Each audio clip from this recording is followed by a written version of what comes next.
Echo in my house! That's what I was taking to church! What you call the fun? Shut up, Jackie!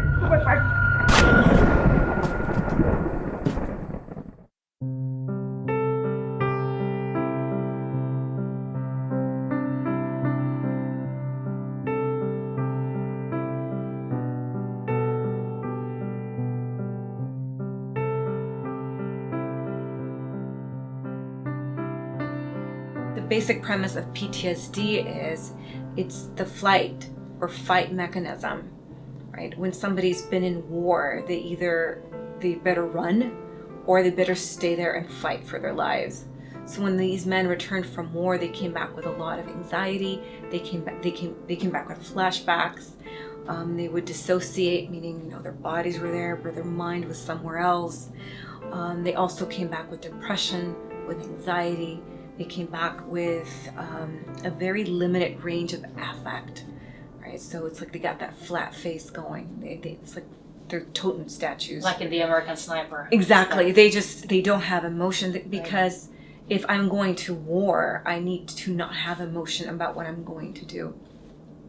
So over time, PTSD got applied to anybody who had gone through any kind of trauma. Can you tell us a little bit how that applies in the situation of child abuse? Children do not exhibit the same exact PTSD symptomology that adults do. Children do it through play. Children do it by withdrawing, by isolating themselves. They also do it through people pleasing. They do it very differently than adults. Children don't sit there and have flashbacks. Children do remember what happened to them.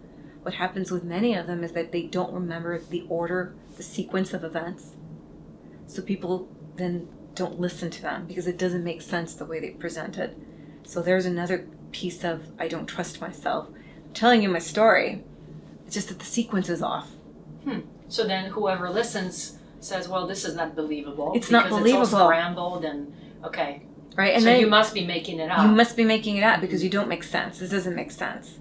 Or they think they're making some magical thinking, right? The other piece with children, the way they exhibit PTSD is that they become targets at school, meaning these are children that become bullied or bullied, and it's their way of trying not to have that be repeated in school. They also tend to have poor social skills.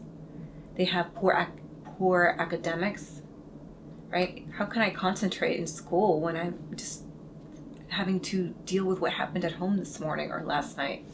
These are all signs that children give that something's going on. Once a child enters adolescence, because of impulsivity, because of aggression, we see more of that. And then the symptoms become also more adult-like.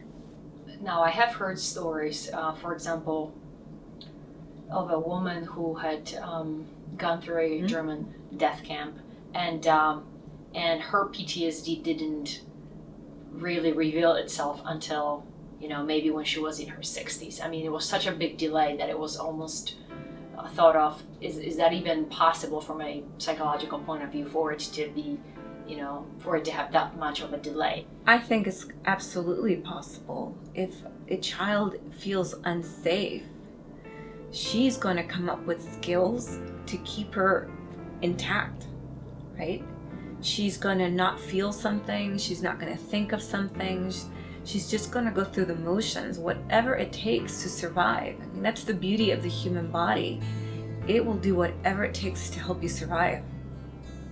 So it's completely plausible that this child, once removed from that, begins having some symptoms. She'll start having some behavioral problems because she's finally able to feel. She's finally able to feel safe enough to go back and feel the anger, the frustration, the sadness, the fear of it all. Before that, she was just surviving. I think what you're saying is that until that person finally, and maybe not until late in the adulthood, they find themselves in a situation where they finally feel some safety. Maybe this person got a new friend, and that friend is making her feel safe. And then that PTSD can kind of show its ugly face right there and then, because suddenly there is the letting go of something. and so it triggers it. I guess there would be a trigger, right?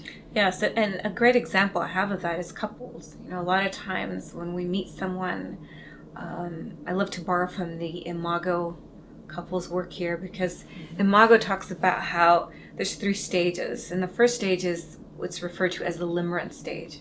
So it's mainly hormones and curiosity about the other person. So because of the curiosity feeds the hormones, it's like we see all these little red flags and we get triggered somewhat by what this person is doing, but we just keep going because it just feels so good to be falling in love. The second stage, which is referred to as the battle stage, that is where all our stuff comes forward.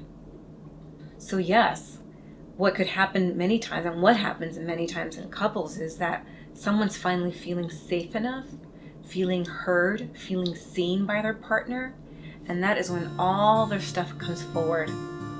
Because this is the place. You know, couples, I always believe, are like 2 mirrors. And when we have 2 people mirroring to one another the areas that need to be healed, this is going to happen.